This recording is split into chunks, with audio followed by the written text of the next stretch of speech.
Match points. Panic-stricken, Jenny struggled to breathe. Her shaking fingers kept slipping on the door latch as she tried to open it. Her brother-in-law, Dan, an outrider on the supply train, had rushed ahead to say her visitor had arrived.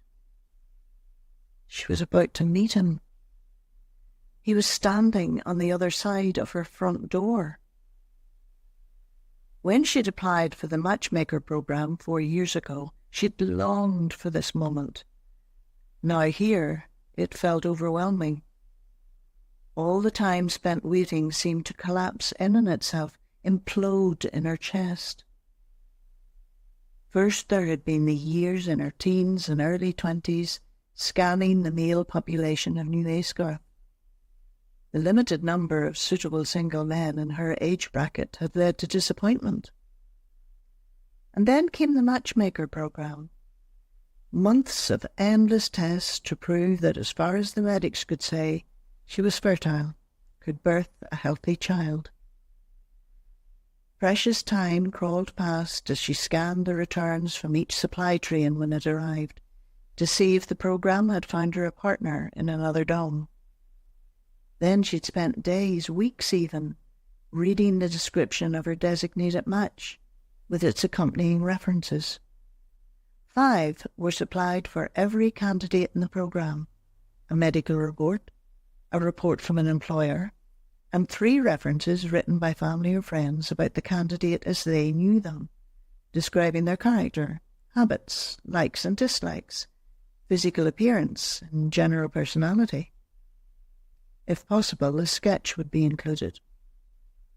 By the time these precious sheets of paper had worn thin through rereading, she decided to accept the choice she had been allocated.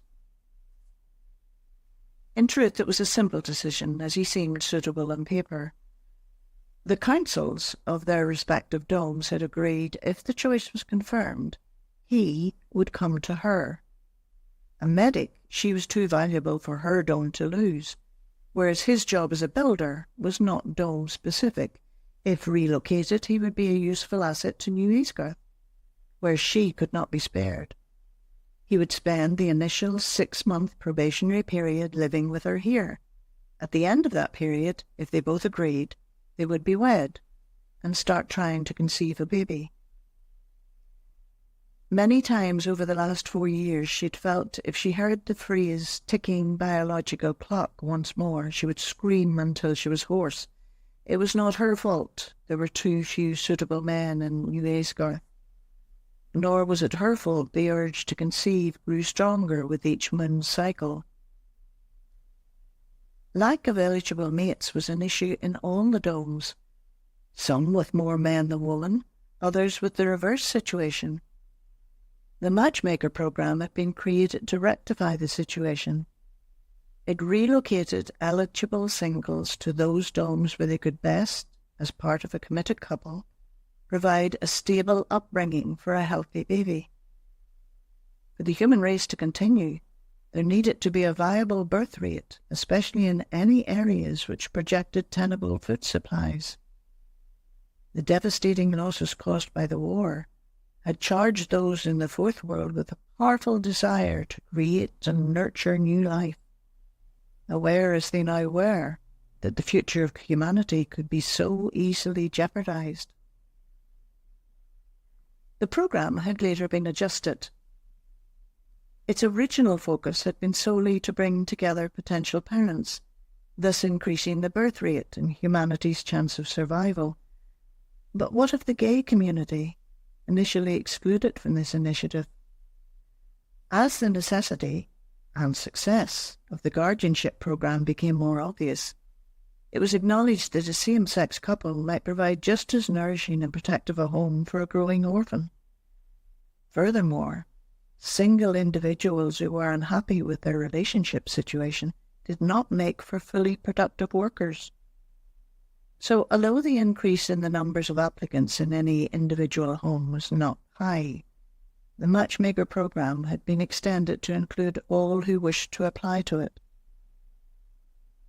For Jenny, her needs, both personal and biological, had brought her to this moment. She steeled herself, yanking open the door.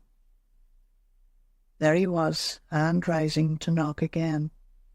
Just as described, dark blonde hair, green eyes, 5'10" tall, of medium build, with a rucksack of personal belongings in one hand and a cloth tool bag at its feet.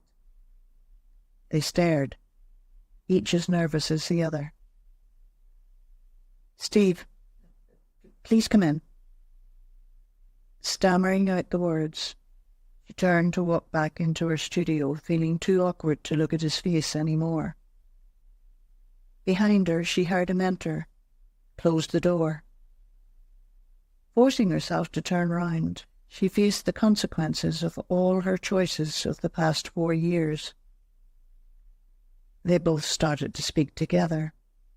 Thank you for the thin reed of nervous laughter which followed this overlap, broke the awkwardness, wiped the slate clean of the rehearsed speeches they had both practiced so many times in their heads. Pulling out a chair, she gestured towards the piled plates on the table.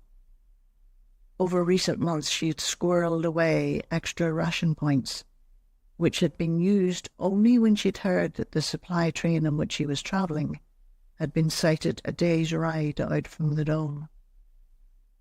More significant than the food was the flask of moonshine, obtained months in advance of this meal from Joe just a week before his death in the fire.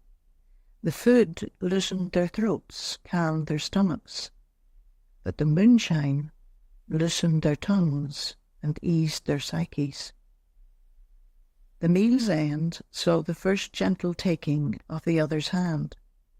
The end of the week saw an empty pallet where for the first few nights Steve had slept.